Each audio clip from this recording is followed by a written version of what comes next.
kuma ya nuna mana dawowan bakin wannan darasi namu. To insha Allahu kamar yadda sanarwa ya gabata za mu yi darasi ne game da abin da ya shafi shiri domin tarban watan Ramadan. Watan Ramadan wata ne na musamman. Watan Ramadan wata ne da Allah ke ba da dama wa masu rabo su rabauta. Idan har mutum ya gagara rabauta a watan Ramadan, to ba wani watan da zai iya rabauta a cikinsa. Da yawa cikin magabata watanni kafin Ramadan sukan nace wajen roƙon Allah da ya riskar da su watan Ramadan. Sannan bayan Ramadan ya shuɗe sukan ɗauki watanni suna roƙon Allah ya karɓa musu ibadun da suka yi a watan Ramadan.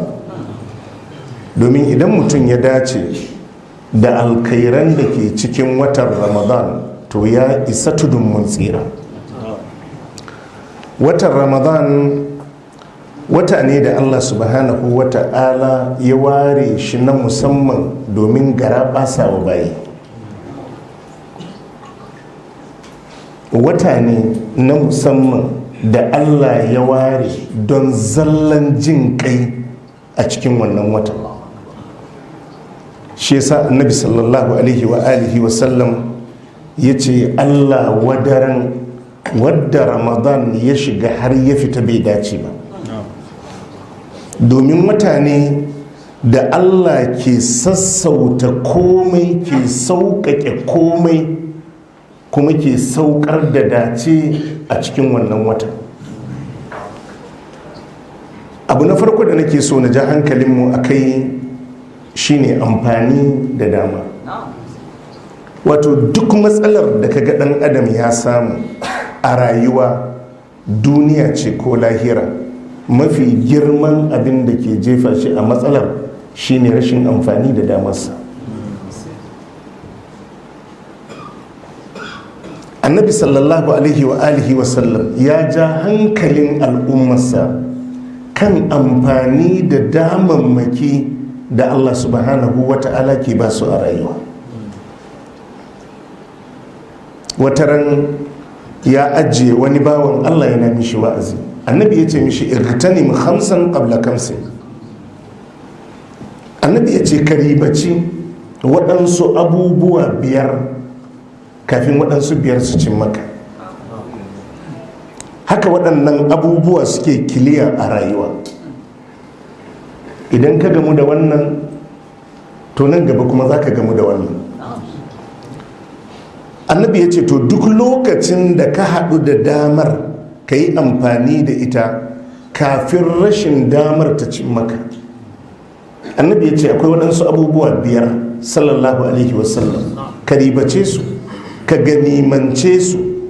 Annabi ya ce kafin kishiyoyinsu guda biyar su cin maka. Hayataka qabla mautik. Annabi ya ce rayuwarka kafin mutuwa. Duk abin da kake bukata ka yi duniya da lahira, jarin shine rayuwar.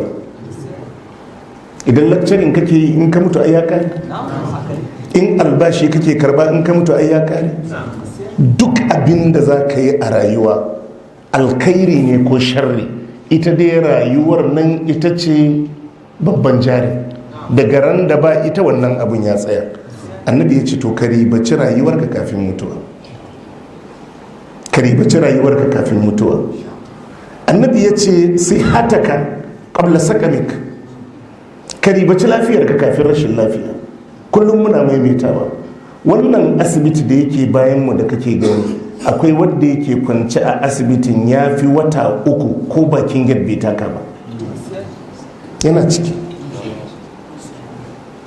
Kai duk inda kake so ka je za ka je.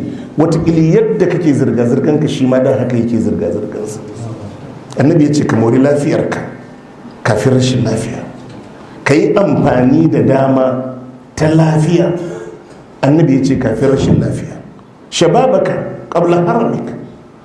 annabi ya ce ka yi amfani da dama na samartaka ƙuruciya da kake da shi, annabi ya ce kafin tsufa ya cin maka.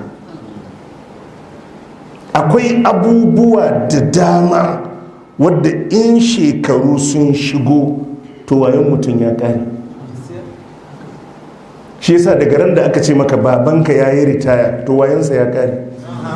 Yanzu ko ce mishi kai kana zuwa yana jira ka zo, in kuna magana yana jira, duk damammakin a lokacin kaso mafi yawa duka sun tafi. Yanzu kuma sai ku abinda kuka yi.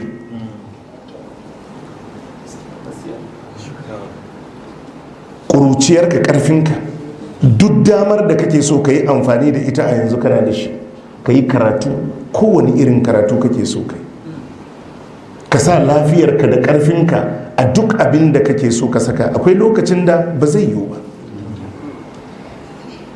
Faragaka qabla shugulik, annabi ya ce ka yi amfani da faraga, dama na lokaci, annabi ya ce kafin abubuwa su dabaibaye ka. Akwai lokacin da kana so ka yi abin da za ka yin, amma abubuwa sun sha kanka ba zai yiwu ba. To tun ba su sha kanka ba, ka yi amfani da damarka. Gina ka qabla faqrik, annabi ya ce wadatar ka kafin rashin wadata.